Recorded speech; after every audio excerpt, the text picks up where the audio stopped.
Our time is on the air now. I'm Carolina Coral. I welcome the viewers of Freedom, and we're moving straight to the important news. 3 people were killed as a result of a Russian attack on the Sumy region. 13 more people were injured. According to local authorities, settlements in 19 communities were under Russian strikes. The aggressor used mortars, artillery, MLRS, FPV drones, UAVs, and aerial bombs. In one instance, a drone struck a civilian vehicle. Residential buildings, an administrative building, a shopping center, and a household were also damaged. 1 woman was killed and 3 others were injured following a Russian drone strike on a vehicle of the Proliska humanitarian mission in the Donetsk region. This was reported by the head of the humanitarian mission, Yevhen Kaplan. According to him, an evacuation crew working in the settlement of Alexeyevo-Drishkivka came under fire. Kaplan added that the Russians hit the car right next to the humanitarian mission's emblem. 3 more fatalities in the Zaporizhia region. 4 people were also injured there, including a 10-year-old boy. Private homes were destroyed. This was reported by the head of the Zaporizhia Regional Military Administration, Ivan Fedorov. Russia shell in the region almost continuously. Over 860 strikes on 40 settlements were recorded in 24 hours. Russian invaders hit civilian infrastructure with MLRS, artillery, aerial bombs, and drones. In addition, a port in the Odessa region came under attack by Russian drones. This was reported by the Regional Military Administration. 2 civilian vessels flying the flags of Palau and Barbados were damaged. At the time of the strike, they were at the berths and were loaded with grain. 2 people were injured. An administrative building and port equipment were also damaged, and a grain silo was destroyed. Russia also hit the Kharkiv region with drones, according to the State Emergency Service of Ukraine. In the city of Chuhiv, the residential sector was under attack by the Russian occupiers. 1 household was completely destroyed, and 10 more were damaged. 1 person was injured, and another suffered an acute stress reaction. A fire broke out after the shelling. A garage and an extension to a residential building were burning. Rescuers quickly extinguished the fire. In Kharkiv itself, Russian troops struck the Shevchinkivsky district with a drone. This was reported by the city mayor, Ihor Terikov. According to him, a Russian UAV fell near an educational institution. Windows were blown out in the building. Information about the consequences is being clarified at this stage. In addition, the Neutron Source nuclear subcritical facility in Kharkiv was de-energized after the shelling. This was reported by the IAEA. The shelling occurred on the night of March 12th. The facility is located at the Kharkiv Institute of Physics and Technology. After the power cut, the facility operated on generators. The Neutron Source is a research nuclear facility. It is used for the production of medical radionuclides, specialist training, and scientific research. The IAEA also provided energy workers in the Mykolaiv region with equipment to restore infrastructure after attacks. This was reported by Ukraine's Foreign Minister, Andriy Sybiha. The systems are designed to improve the reliability and safety of the energy supply. They allow for the timely detection of network overloads, faster identification of damage, and more effective containment of emergencies. This assistance is expected to increase the resilience of the region's power grid. I am sincerely grateful to the IAEA and the donor state that funded this delivery. This practical support is of absolutely vital importance for strengthening the resilience of the Ukrainian energy system amidst Russia's relentless and ongoing attacks on critical infrastructure. We highly value the solidarity of our international partners who are helping Ukraine restore its energy system, protect people, and ensure the stable operation of vital facilities. Andriy Sybiha, Minister of Foreign Affairs of Ukraine, from a statement by the ministry's press service. 187 combat engagements were recorded by the General Staff of the Armed Forces of Ukraine at the front over the past 24 hours. There were 19 attacks by Russian occupiers in the South Slobozhansky direction, another 16 assaults in the Lyman direction. On the Kostiantinovka section of the front, Ukraine's defense forces stopped 24 attacks by Russian occupiers. 27 in Pokrovsk, and in the Huliaipol direction, the Russian army tried to push back Ukrainian defenders 8 times. Operators of the Unmanned Systems Forces, the high-altitude predators of the 59th Separate Assault Brigade, shot down a Russian K-52 attack helicopter with an FPV drone. As reported by the commander of the Unmanned Systems Forces, Robert Magyar Brovdy, this happened in the Donetsk region in the Pokrovsk direction. Following an emergency landing, the helicopter crew tried to escape, but drones from the Magyar's Birds Brigade pilots eliminated the Russian occupiers. The Ka-52 is a new-generation Russian reconnaissance and attack helicopter. It is designed to destroy armored vehicles, manpower, and aerial targets. Its cost is about $16 million. The naval forces of the Armed Forces of Ukraine continue systematic combat operations to block enemy forces in the area of the Tender Spit. Thanks to precise work and calculation, Ukrainian defenders were able to destroy another boat belonging to the Russian occupiers. 1,610 Russian soldiers were eliminated by the Ukrainian Defense Forces in the past day alone. Thus, the total losses of the Russian army have already exceeded 1,285,000 people. The Armed Forces of Ukraine also destroyed 3 tanks, 21 armored vehicles, 31 artillery systems, 245 vehicles, and 4 units of special enemy equipment. Russians are facing difficulties in ammunition production due to Ukraine's long-range strikes. This was stated by the head of the Center for Countering Disinformation at Ukraine's NSDC, Andriy Kovalenko. According to him, difficulties have arisen even with the production of warheads for missiles. And currently, the only stable source of ammunition for the Russian Federation remains North Korea. Without its own defense industry, Russia cannot sustain high-intensity war logistics. In a month, at least 5 of the enemy's chemical industry enterprises were hit, and each of them several times. They're involved in this process, and without them, production's basically impossible. In addition, microelectronics manufacturers were attacked, as well as the Vodkinsk plant, which produces Iskanders, Oreshnik, and other missiles. All this affects production logistics, supplies to the front, and disrupts the Russians' plans. Andriy Kovalenko, head of the Center for Countering Disinformation at the National Security and Defense Council of Ukraine. Ukraine is launching a joint project with a German company. The parties will develop new solutions for drones, and we are talking about aerial reconnaissance and electronic support. The plan is to combine Ukrainian platforms with German technologies.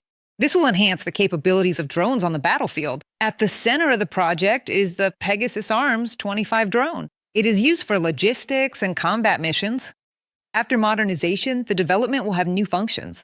The drone will be able to detect targets and track threats. It is expected that the project will expand the role of drones. They will perform not only strikes, but also reconnaissance.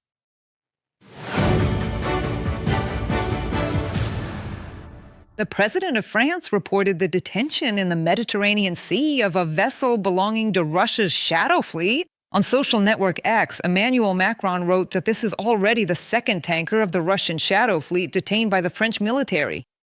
According to the French Maritime Prefecture, the vessel was flying the flag of Mozambique and was heading from Murmansk, Russia. The operation was conducted jointly with Great Britain. Now the military is escorting the tanker to a parking spot for additional checks. The French president emphasized, this is evidence that the war in Iran does not distract Paris's attention from supporting Ukraine, and ships that bypass international sanctions and violate maritime law are war profiteers who finance Russia's war efforts, Emmanuel Macron wrote. Saudi Arabia has proposed an alternative route for oil supplies while Iran continues its blockade of the Strait of Hormuz. We are talking about the country's main port, Yanbu, in the Red Sea. But such an option, of course, has a number of limitations. And without the restoration of transit through the Strait of Hormuz, the energy crisis will deepen, analysts predict. See more in our report. NATO allies are discussing possible ways to unblock the Strait of Hormuz, one of the key routes for global oil exports. NATO Secretary General Mark Rutte says he's in contact with many allies regarding this matter. Regarding the Strait of Hormuz, everyone is in agreement. Trade simply cannot come to a halt. This strait must be reopened as soon as possible. It's absolutely vital for the global economy. During my ongoing conversations with our allies, I see they are engaged in active discussions with each other in the United States about the most effective way to address and resolve this massive security challenge. And let me add, I'm confident that the Allies will, as always, do everything they can to support our shared interests. While the Strait of Hormuz is blocked, the port of Yanbu in the Red Sea can be used, Saudi Arabia suggested. The country has already restored over half of its oil exports by rerouting some shipments from the Persian Gulf west to the Red Sea coast. However, oil transport through Yanbu will be much lower in volume than through the Strait of Hormuz due to the limited capacity of the pipeline to the port. With the Strait of Hormuz nearly closed, Saudi Arabia is actively rerouting its oil supplies through a massive 1,200-kilometer-long pipeline, 746 miles to the western port of Yanbu. At the same time, it with incredible speed assembled a massive fleet of tankers that immediately rushed to the Red Sea to load oil, and are now gathering around the port. Over the last 5 days, recent oil shipments departing from Yanbu have averaged about 4,190,000 barrels per day in total. This is already a significant portion of what the kingdom exported in total before the military operation. From a Bloomberg report, on March 19th, after Iranian strikes on energy infrastructure in Qatar, Saudi Arabia, and the United Arab Emirates, oil prices rose again, Reuters reports. Analysts believe the escalation in the Middle East and targeted attacks on infrastructure point to potential long-term disruptions in oil supplies. French President Emmanuel Macron called for a moratorium on strikes against civilian infrastructure in the Middle East.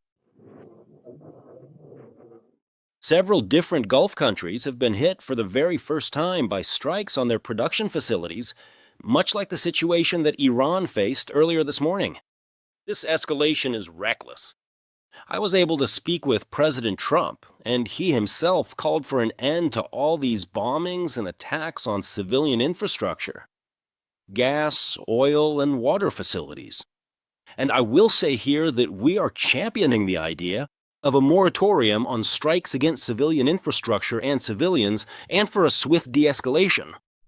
Saudi Arabia reserves the right to take military action against Iran if it becomes necessary, the country's Ministry of Foreign Affairs stated. I think this is the most definitive signal of how Iran approaches diplomacy. It doesn't believe in dialogue with its neighbors.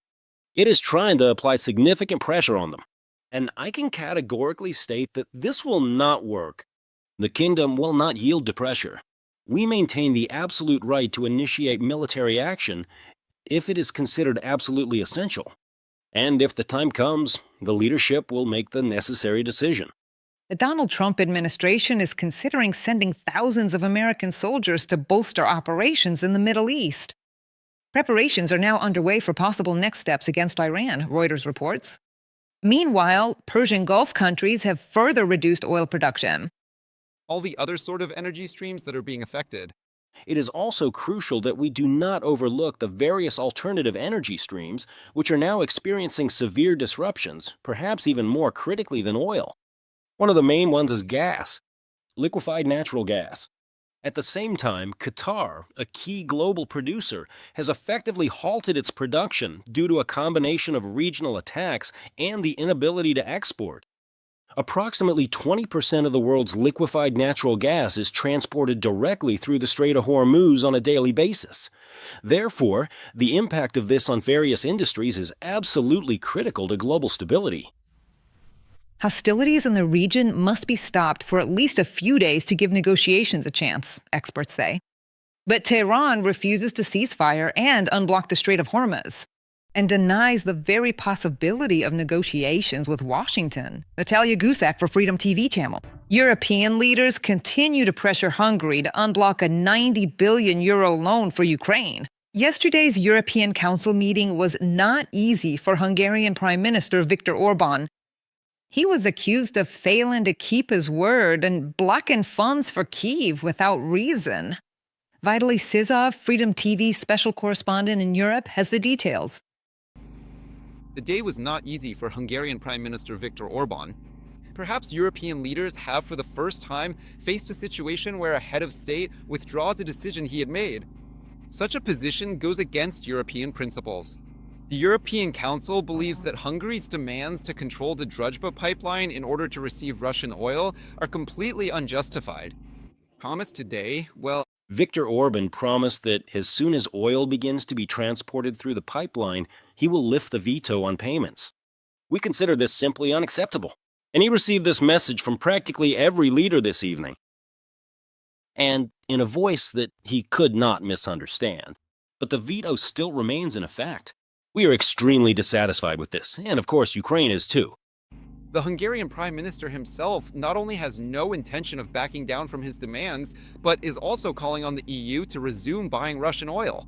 Furthermore, he has openly accused Brussels of supporting the Hungarian opposition, hoping that, in a few weeks, Orbán's party will lose the election, making it much easier to work with the next Hungarian government. The fact is, a global oil shortage is already imminent, so the actions and strategies of the Europeans here are simply insane. We definitely need Russian oil. We won't be able to survive this increasingly serious situation without Russian fuel energy. Europe cannot survive without it. They're probably denying it right now. It'll take no more than 1 or 2 weeks. European Council President Antonio Costa emphasized that Ukraine cannot be held responsible for pipeline damage resulting from Russian attacks. He welcomed the Ukrainian authorities' decision to repair the pipeline and condemned the behavior of Orbán. Russia has attacked the Druzhba pipeline 23 times. For the 23rd time, the Ukrainians will repair this main line again. And of course, this is not Ukraine's responsibility. It's not the EU's responsibility. It's not the Commission's, the Council's, or any member state's responsibility. Therefore, what Hungary is doing is completely unacceptable. Such behavior is intolerable for leaders, and that's why the leaders in the Council today very clearly condemned Hungary's actions on this matter. European Commission President Ursula von der Leyen emphasized that the loan to Ukraine will be provided. In drafting it, the Commission met the demands of Hungary, Czechia, and Slovakia that they would not participate in its financing. Now, however, Budapest is breaking its part of the deal. My final point concerns Ukraine. Let me turn to the 90 billion euro loan to support the country. In December, the European Union made a decision, and there was one condition. 3 states were not to participate in the loan. That condition has been met. So let's be very clear about our position. The loan remains blocked because one of the leaders is not keeping their word. But let me repeat what I have already said in Kyiv. We will succeed, one way or another. Yes, we face difficult challenges. But today, we've strengthened our resolve. European leaders and officials are confident that Ukraine will receive the promised 90 billion euros. It will take longer than planned, but they have no doubt about a positive outcome. The Hungarian PM's behavior, once again, makes them consider changing EU decision-making rules to prevent future situations where a country abuses the unanimity rule to block already agreed-upon decisions without cause. Vitali Sizov, Ruslan Kuzgov from Brussels for the Freedom TV channel. Providing Ukraine with an EU loan is an agreement that must be fulfilled. And there is no need for any plan B, stated French President Emmanuel Macron. The credibility of the European Union depends on it, Macron emphasized. When heads of state and government agree on a decision, it must be implemented. Otherwise, in a sense, it means the collapse of the very purpose of our meetings. So for me, there is no plan B, because plan A must be carried out. The authority of the European Union depends on this. Viktor Orbán's actions have led to Hungary losing the trust of its partners, and the culture of solidarity and collective decision-making in urgent situations has eroded in Europe. Petras Ostrovicius, a member of the European Parliament and Lithuanian statesman, stated this on the Freedom TV channel. Orbán has definitely crossed the red line already. To be very difficult for him to negotiate at all on matters that are very important to Hungary. I must admit that Orbán has driven Hungary into a very bad situation. It represents a loss of reputation, a significant breakdown of trust, and even I would go as far as to say a loss of the sense of partnership with the Hungarian government, and Hungary will need the help of the European Union. It's inevitable. It can't be that only we will somehow be dependent on Budapest, but Budapest will also be dependent on those 25 or 26 or 24 capitals in the European Union